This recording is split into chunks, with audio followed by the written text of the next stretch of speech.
Hello YouTube and welcome to the channel. Now then, today's video is a little bit of a break from the norm.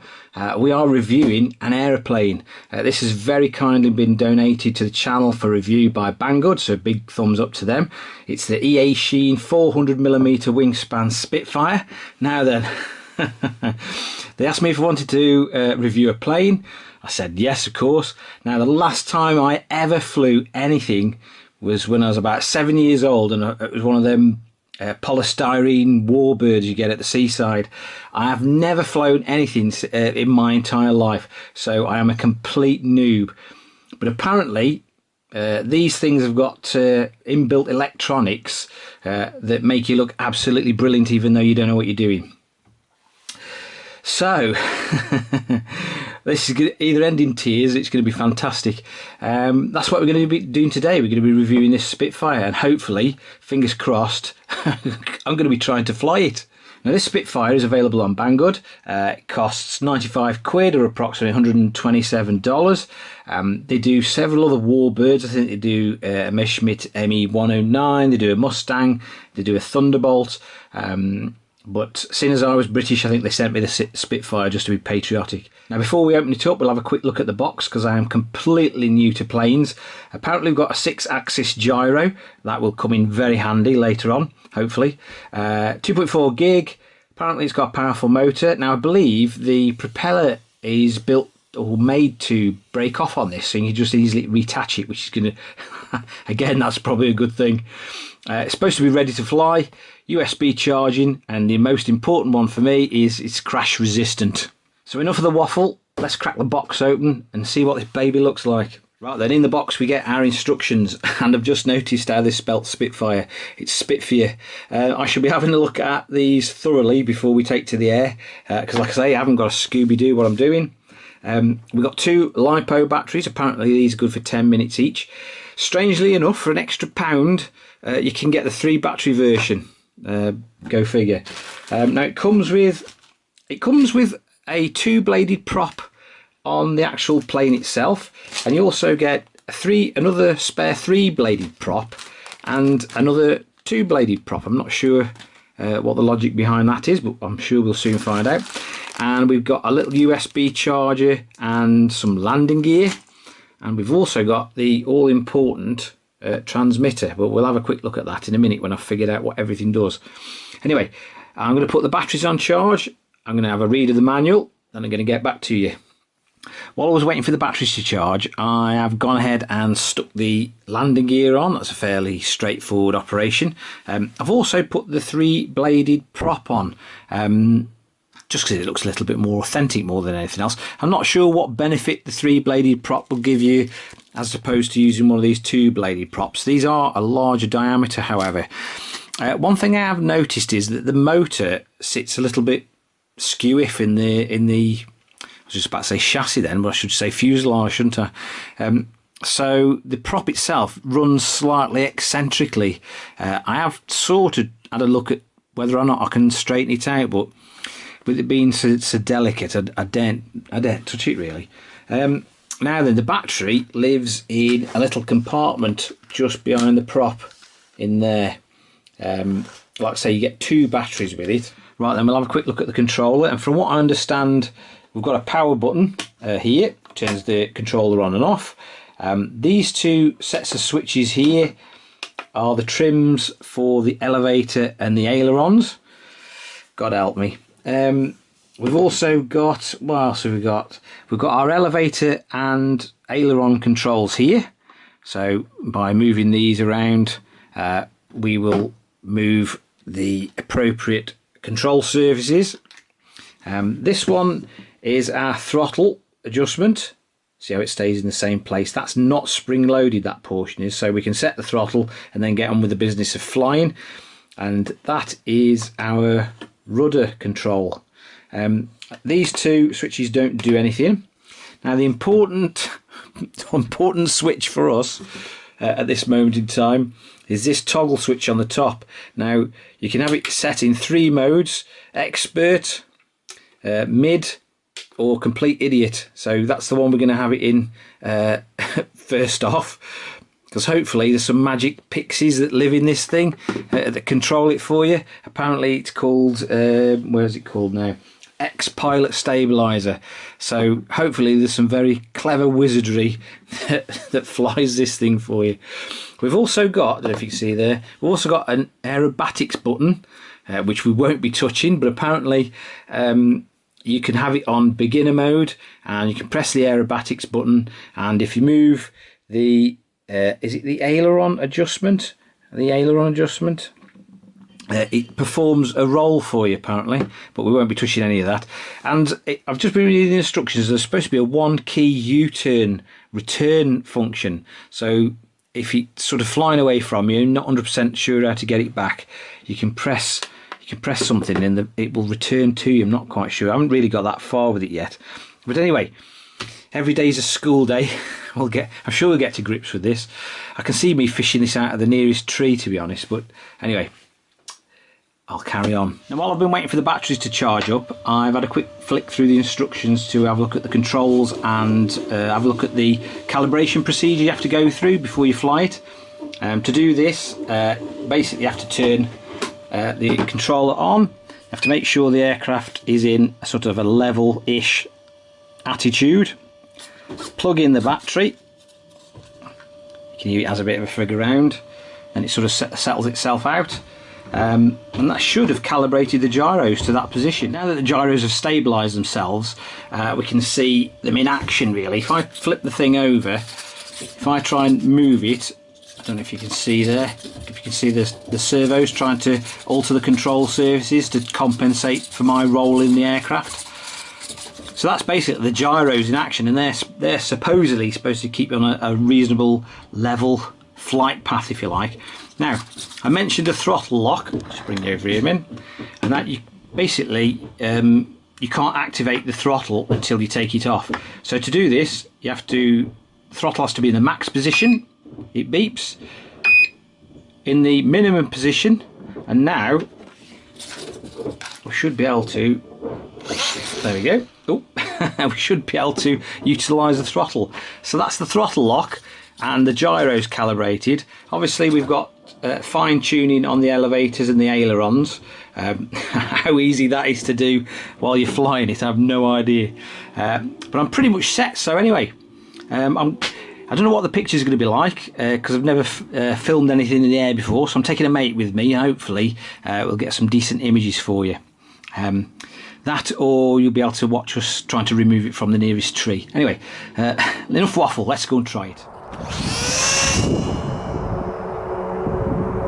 Try and bring it back. It's actually really straightforward to fly. So you keep it just orbiting us.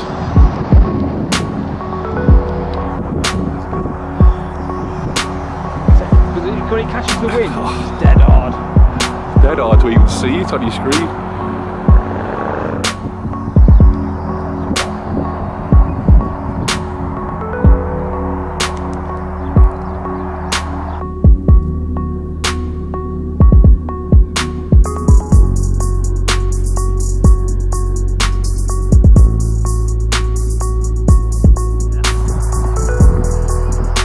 Oh, that was nice, that was.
turn.